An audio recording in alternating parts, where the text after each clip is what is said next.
High friends, good morning, welcome back to my channel. আশা করি তোমরা সবাই খুব ভালো আছো আর আমিও ভালো আছি। তো আমার নতুন একটি ভিডিওতে তোমাদের অনেক অনেক স্বাগত, অনেক অনেক ভালোবাসা। তো আমার ব্লগটা আজকে আমি এখান থেকে শুরু করেছি, তো চলো দেখতে থাকো। এখান থেকে মানে আগের দিনে তোমাদের বলেছি আগমনী শ্যুটের ভিডিও দেখিয়েছি। তো আগমনী শ্যুটের যে পাবলিক রিয়াকশানটা হয়েছে আজকে আমি সেটাই তোমাদের সাথে শেয়ার করবো। তো চলো তোমরা দেখতে থাকো।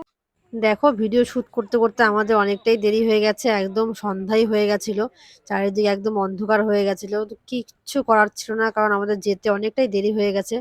তাই আমরা মন মতো কিছু করতে পারিনি, মানে যা যা প্ল্যান করেছিলাম সেই প্ল্যান হিসেবে আমরা কিছু করতে পারিনি। তো এখন আমরা এখান থেকে বাজারে চলে এসেছি।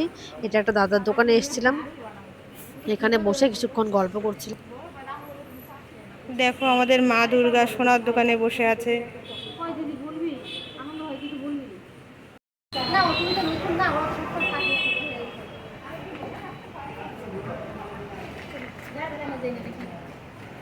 দেখো আমরা এখন বাজার যাচ্ছি।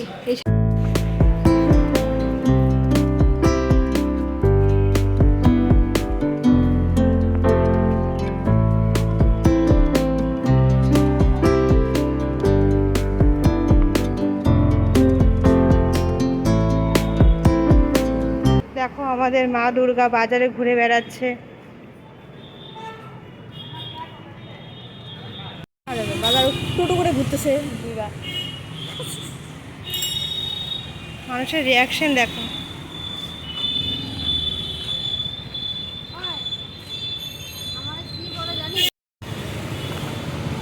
দেখো মানুষের রিয়াকশন দেখো।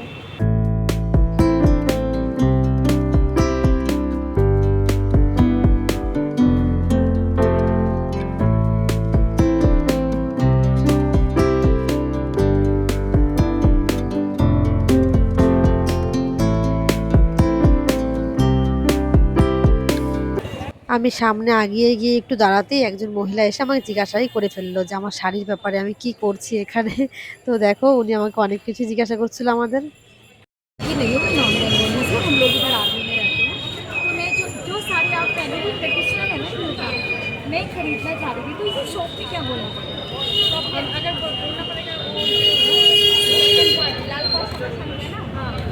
Silk silk silk.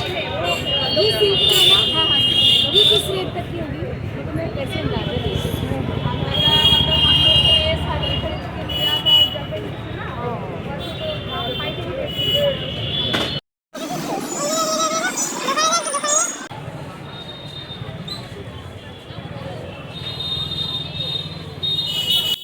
দেখো আমি দোকানে গিয়ে দাঁড়াতেই দোকানদার আমাকে কিভাবে দেখছে, ভাবছে হয়তো মেয়েটা পাগল আছে।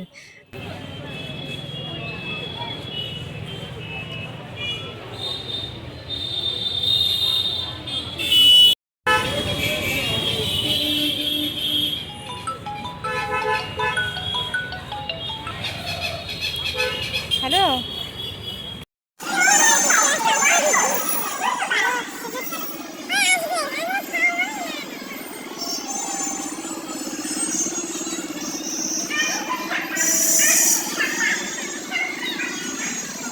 তো দেখো আমি তো সেজেছি দুর্গা, কিন্তু সবাই হয়তো আমাকে ভাবছে পাগল। আমি শুধু এদিক ওদিক করছি, আমাকে রাস্তার লোকজন কিভাবে দেখছে। আমার লজ্জাও প্রথম প্রথম লজ্জা করছিল, যদিও কিন্তু শেষে লজ্জা করেনি। ভাবলাম যাক, লোক আমাকে দেখে অন্তত হাসুক।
পাপাই হয়তো ভাবছিল মেয়েটা পাগলের মতো শুধু ঘুরছে, আর দেখো না আমার নাকের কি অবস্থা, একদম লাল হয়ে গেছে।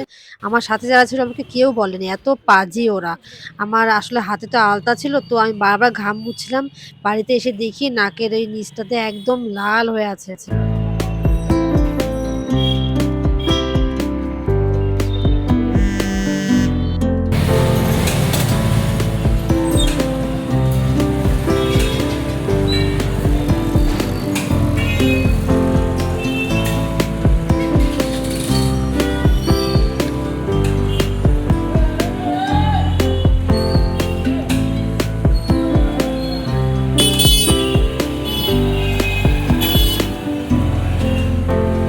রাস্তায় অনেক চেনা জানা লোক ছিল আমার, যদিও আমি বুঝতে পেরেছি তারা আমাকে সামনে থেকে দেখছিল না, একটু দূরে গিয়ে এদিক ওদিক থেকে উকি মেরে দেখছিল। তো যাই হোক, কোনো ব্যাপার না। আমার নিজেরও খুব মজা লাগছিল, কারণ লোকে অন্তত আমাকে দেখে তো হাসছে। তো দেখো, অনেকক্ষণ তো দুর্গা এদিক ওদিক ঘুরতে ঘুরতে একদম ক্লান্ত হয়ে গেছে। তো এখন দুর্গা ভাবছে এখন একটু রেস্ট নেওয়া যাক, অনেকক্ষণ তো এদিক ওদিক ঘোরাঘুরি করাই হলো। তো আমি যখন এখানে দাঁড়িয়েছিলাম, তো আমার এক দিদি মোমো আনতে গেছে, আর দিদি আমার যে সে ভেতরে চলে গেছে।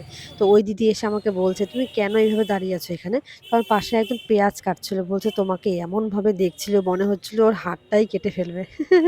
তো দেখো আমি রিয়াকশনটা তুলতে পারিনি, কারণ আমার পাশে দুই দিদির মধ্যে কেউই ছিল না এখানে, তাই জন্য। আমার সাথে কিছু চার্জ দিস না মোবাইল। ও আমার চাচা দিয়ে চার্জ দিবে, ওর চাচা দিয়ে আমি চার্জ দেবো। নতুন মোবাইল বুঝিস না কেন? মোবাইল নতুন মোবাইল না, আমি কোনো ঝড় মোটে নিয়ে যাচ্ছি। ওই লাইট আসছে না তো, অন্ধকার। হ্যাঁ, এই তো ফোনই ধরবে না। ধরো না, এই প্রিয়াঙ্কা তো ঝগড়ো না। বাবা কথা বুঝে না, ভালো লাগে রাহা গো উস্কা দাও তাহলে লাগবে। আনন্দ হয় ফোনই ধরে না। ও বুঝছি আমার। তো দেখো দুর্গার অনেক ঘোরাঘুরি করা হলো, অনেক হাসাহাসি হলো, লোক তো আমাকে দেখে হাসলোই, আমার বেশ ভালোই লাগলো। তো এই ফার্স্ট আমি এমন সাজে পাবলিকে ঘুরে বেড়ালাম আর পাবলিক রিয়াকশনটা দেখলাম। তো আমার ভিডিওটা কেমন লাগলো সেটা অবশ্যই জানাবে। ভালো লাগলে আমি তো এমন ভিডিও আরও নিয়ে আসবোই। তো চলো তোমরা আমার সাথে একটু বলো যে বলো দুর্গা মায়ে কি জয়। কারণ পুজোর তো আর বেশি দিন নেই, চলেই এসছে। তো দেখতে দেখতে পুজো চলেই আসবে। তো বাড়িতে এসে আমি আর ভিডিওটা কন্টিনিউ করতে পারিনি, কারণ কি বাড়িতে এসে দেখি যে আমার স্টুডেন্ট বসে আছে, মানে ও পড়তে চলে এসছে, আর আমার আসতে অনেকটাই দেরি হয়ে গেছিলো। তো যাই হোক, আমার আজকের ভিডিওটা তোমাদের কেমন লাগলো সেটা অবশ্যই কমেন্টে জানাবে। ভালো লাগলে একটা লাইক শেয়ার কমেন্ট করে দেবে। তো চলো তোমাদের সঙ্গে দেখা হচ্ছে নেক্সট অন্য কোনো ভিডিওতে। আর যারা যারা এখনও আমার আগমনী ভিডিও দেখোনি তারা অবশ্যই দেখবে, আর আজকের ভিডিওটা তো দেখবেই। তো তোমরা ভালো থাকবে, সুস্থ থাকবে, টাটা।